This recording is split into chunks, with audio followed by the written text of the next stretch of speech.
Saudara sekalian, coba tenangkan pikiran sebentar. Mari kita buka mata. Kita ini sedang hidup di negeri yang katanya mau maju, tapi seringkali logikanya malah jalan mundur.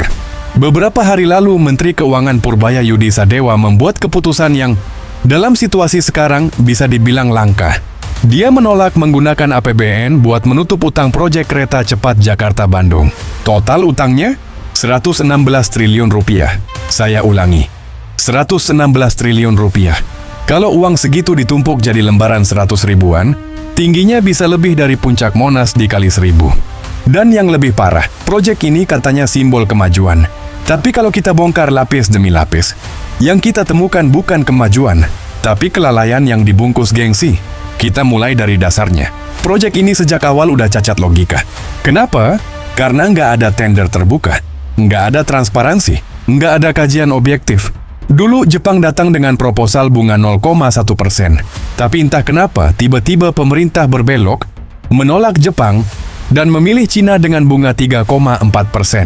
Tanpa tender, tanpa studi perbandingan, tanpa alasan ekonomi yang kuat. Katanya karena ide presiden. Waduh, kalau pembangunan bangsa didasarkan bukan pada hitung-hitungan ekonomi, tapi pada ego politik, ya jangan heran kalau hasilnya bukan kemajuan, tapi beban panjang berlapis bunga utang. Sekarang kita bicara biaya konstruksi. Di Cina, 1 km jalur kereta cepat biayanya antara 17 sampai 30 juta dolar. Di Indonesia, 52 juta dolar per kilometer. Bayangin, 2 kali lipat lebih mahal dari negara yang bikin teknologinya sendiri. Itu bukan salah kalkulator, saudara. Itu salah niat, karena kalau angka bisa ditekuk seenaknya, berarti ada yang lebih kuat dari logika, nafsu proyek. Dan lihat lagi proporsinya, 75% pembiayaannya dari utang. Utang luar negeri bunganya 3,4%. Artinya setiap kilometer rel bukan cuma menembus tanah, tapi juga menembus masa depan fiskal anak cucu kita. Sekarang mari pakai logika warung, bukan logika istana. Pendapatan tiket kereta cepat diperkirakan 1,5 triliun rupiah per tahun. Sementara bunga utangnya sendiri sekitar 2 triliun rupiah per tahun. Jadi bahkan sebelum bicara pokok utang, pendapatannya udah defisit 0,5 triliun rupiah. Dan itu baru bunga, belum biaya operasional, belum maintenance, belum depresiasi aset. Kalau ini proyek swasta, udah lama dinyatakan bangkrut. Tapi karena ini proyek negara, maka logika bisnis diganti dengan logika gengsi. Dan jangan lupa, para pejabat yang dulu mengkritik proyek ini, satu persatu disingkirkan. Ignatius Jonan, dipecat. Agus Pambagio, diabaikan. Padahal dua-duanya dari awal sudah memperingatkan, Pak, ini proyek tidak layak, terlalu mahal, terlalu berisiko. Tapi dijawab dengan kalimat sakti, ini ide saya. Loh, kalau ini ide Anda, Pak, mestinya tanggung jawabnya juga milik Anda. Jangan bebankan ke rakyat lewat APBN. Sekarang mari kita bicara fakta ekonomi yang lebih dalam. Ekonom Antoni Budiawan dan Agus Pambagio udah bilang, proyek ini bukan cuma bermasalah di biaya, tapi juga di moralitas. Pertanyaannya sederhana, kalau proyek ini beneran efisien, kenapa biayanya bisa 2 kali lipat dari proyek serupa di luar negeri? Kalau proyek ini beneran menguntungkan, kenapa dari awal butuh jaminan pemerintah?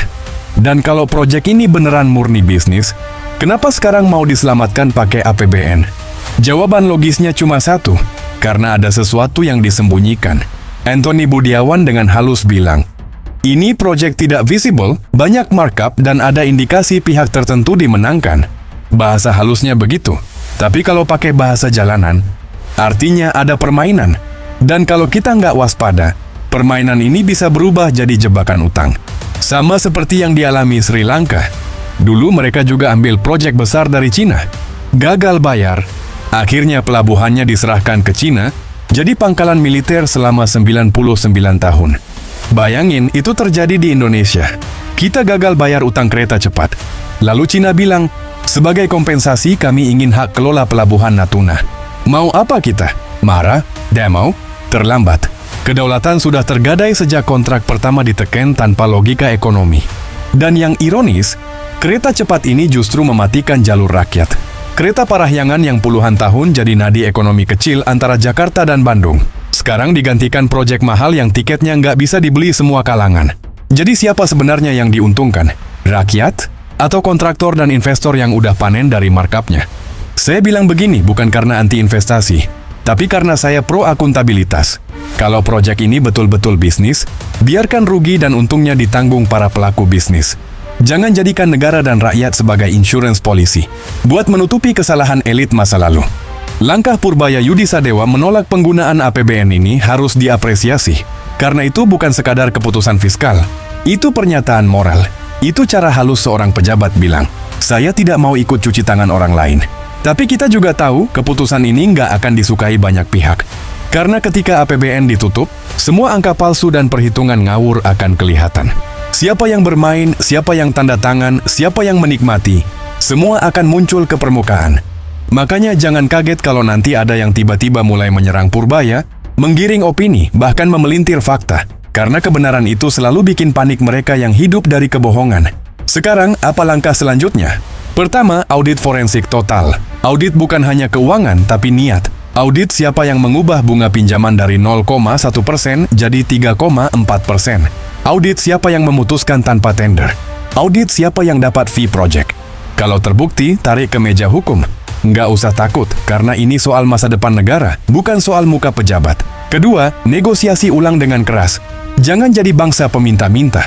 Kita punya daya tawar. Kalau Cina bisa bantu, bantu dengan adil. Kalau tidak mau, ya sudah. Deal is deal. Kita bukan koloni. Kita mitra, bukan anak kos yang harus tunduk. Ketiga, jangan sentuh APBN. 1 rupiah pun jangan. Karena APBN itu uang rakyat, uang sekolah anak, uang rumah sakit, uang jalan desa. Bukan uang untuk menambal kesalahan elit. Dan terakhir, yang paling penting, ubah pola pikir. Pembangunan itu bukan soal seberapa cepat kereta berlari, tapi seberapa jujur niat di baliknya. Karena apa gunanya kereta melesat 350 km per jam, kalau logika dan moral pejabatnya malah meluncur mundur 1000 langkah ke belakang. Saya tutup dengan satu kalimat yang harus kita ingat baik-baik. Kemajuan sejati bukan diukur dari kecepatan rel baja, tapi dari kecepatan otak dan hati para pemimpinnya memahami penderitaan rakyat. Jadi bangunlah bangsa, bukan gengsi. Bangunlah sistem, bukan simbol. Bangunlah kejujuran, bukan utang baru. Karena kalau tidak, kereta cepat boleh melaju, tapi bangsa ini akan terus melambat, tertahan di stasiun keserakahan yang tak pernah selesai. Kalau kamu merasa video ini membuka sedikit mata dan pikiranmu, jangan cuma diem, klik tombol subscribe. Karena di sini kita nggak sekadar ngomongin isu. Kita bedah datanya, kita bongkar kepentingannya, dan kita cari logika di balik kebijakan. Saya tidak butuh pengikut yang banyak, saya butuh penonton yang berpikir. Jadi kalau kamu termasuk yang pengen bangsa ini nggak terus-terusan jadi penonton dalam permainan global, tekan subscribe, nyalain loncengnya. Karena sadar itu langkah pertama menuju perubahan.